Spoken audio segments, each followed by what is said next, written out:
Hello, and welcome to the Hopkinton Public Library's Take and Make. If you signed up for our Take and Make in our event calendar, you will be able to pick up materials for the Take and Make this week. We will contact you to confirm your registration. If you were not able to sign up on our event calendar, you can still participate by picking up a few basic materials at your local craft store. We've linked to our calendar in the description. This month, we'll be making a hand-bound pamphlet.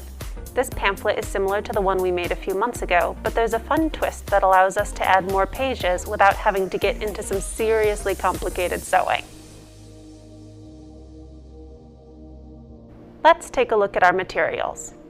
First, we have some scrapbooking paper. This is a nice patterned paper that will become the cover of our book.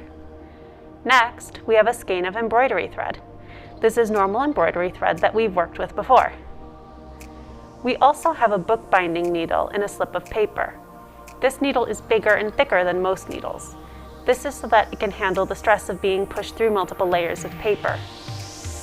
There are a few sheets of normal printer paper, a handful of stickers, and last but not least, you've got your cheat sheet.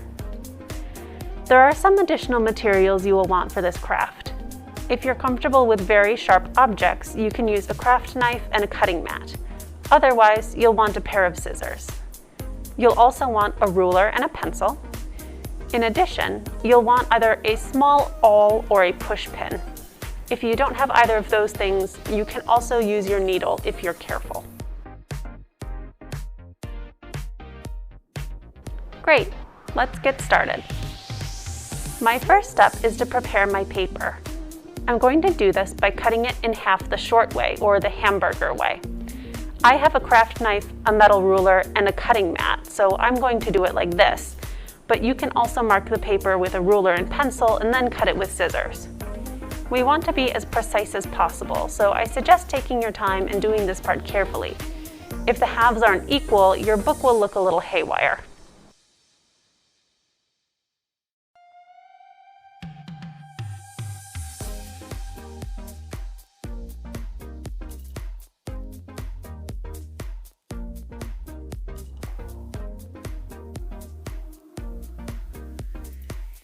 Once the paper is cut, I'm going to fold it in half. I like to get a really good crease in mine, so I'm going to use this folder or creaser to put a really good crease in it. You can also use the edge of a pen or the handle of your scissors to put a crease in the paper. Just make sure that whatever you're using doesn't leave a smear of color along the edge of your paper. Now that the paper is all folded, I'm going to stack them together. This is called a signature. Most books you've handled will have had multiple signatures, sewn or glued together. You can actually see the signatures in a hardcover book by looking at the top or bottom of the spine. You may remember that for our last book, we only made one signature. This time, we're upping the ante with 2 signatures. Make sure each signature has the same number of sheets in it.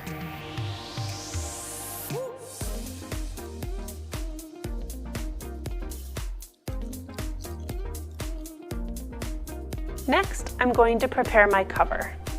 Your covers have already been cut to the proper dimensions, so all you need to do is start with the folding. I'm going to start by folding my paper in half so that the blank side of my paper is on the outside.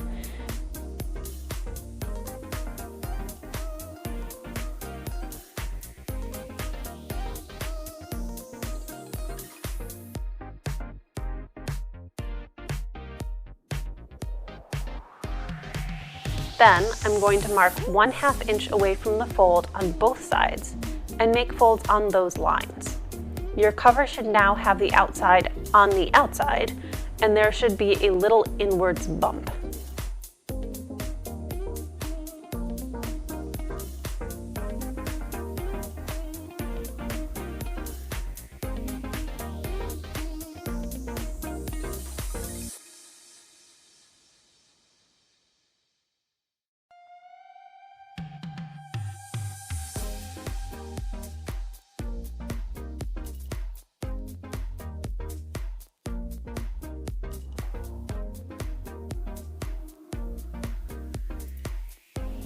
Now for the last bit before we start sewing. We need to mark our holes. In order for the binding to look even, I'm going to measure and mark where I want my holes to go. There are going to be 5 holes total. Since I have to mark both my signatures and my spine, I'm going to use a guide to mark my holes instead of measuring like we did last time. You'll want to fold it in half the long way, the hot dog way, in order to use it. Now we need to use the guide to punch holes so that we can easily thread our needle through the spine. We'll do this with our small awl, a push pin, or if you're very careful, you can do it with your needle. I'm going to tap my signature on the table to make sure each piece of paper is aligned, and be sure to press into the spine to make sure they're all touching back there. Once I'm sure they're all snugly, I'll lay the signature on its back and tilt the first half of the signature up at a 90-degree angle so that they're standing straight up from the table. I'll slip my guide in and make sure it's aligned. Using my sharp implement of choice, I'll punch a hole at each marker, being careful to punch all the way through all of the pieces of paper. I also want to be sure to label the top of each signature as I do this so that things align properly later. Next, I'll punch the holes in my cover. I'll fold back the covers so that I have access to that little bump fold we made earlier. Now, I'll align the fold in my guide with the crease in my cover. Then, I'll punch my holes. This is an important step to do carefully, because if you're sloppy punching your holes, your book will end up off kilter. All of our holes are now punched. Now we just have to stack our book together. Last time, we placed the signature inside of the cover and sewed it together like that. We're going to do it differently this time. I'm going to open my first signature and lay it with the inside against the table. I'll place my cover on top of it so that the holes align. And then I'll place my last signature on top of all of that with the inside of the signature facing up. Make sure that the top of each section is at the top.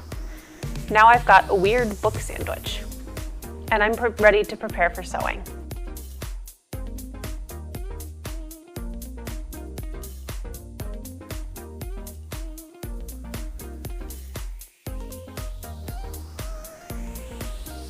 In order to start sewing, I'll need to prepare my needle and thread.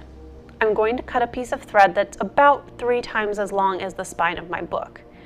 The amount of thread you need will vary depending on how many signatures you're stitching together and the pattern of your stitching, but we're doing a simple stitch with just 2 signatures, so 3 times the height of your book should be more than enough.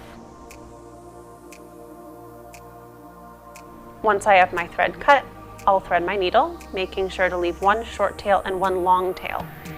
And unlike much of the sewing you may have done, we are not going to put a knot in the end of our thread.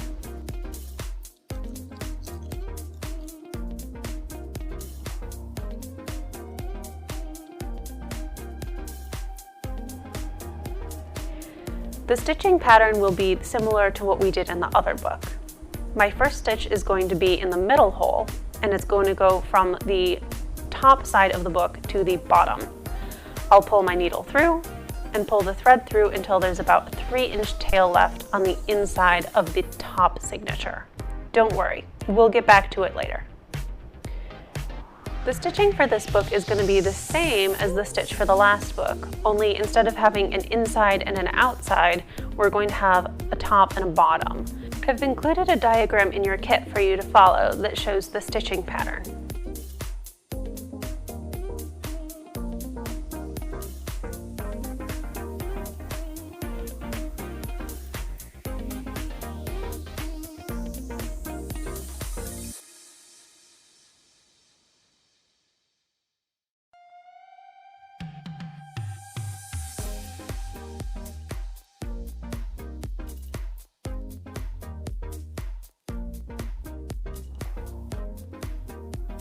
Alright, now that we've finished our stitching, we have to tie off the ends. I have 2 ends that are on the inside of this signature here, coming from the middle hole. I also have a long thread that stretches across this section of the spine. I'm going to arrange these threads so that there is 1 tail on each side of the thread that stretches along the spine. Then I'm going to bring the tails together over that thread and tie them off. You can use a simple square knot for this. Once it's tied, I'll trim the ends.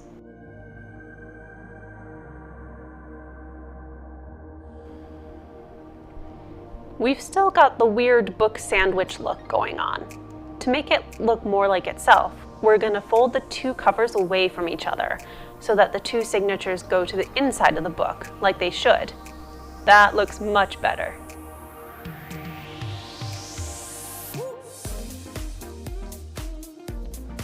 Last, you can feel free to jazz up your book with our summer reading-inspired stickers. This year's theme is Tails and Tales, and I really love these animal stickers. My favorite animals are dinosaurs, so I'm going to put a dino on the front of my booklet.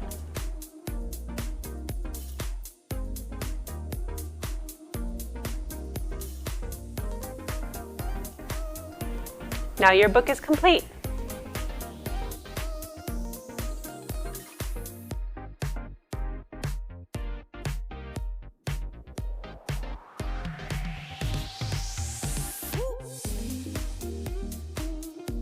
That's it for today.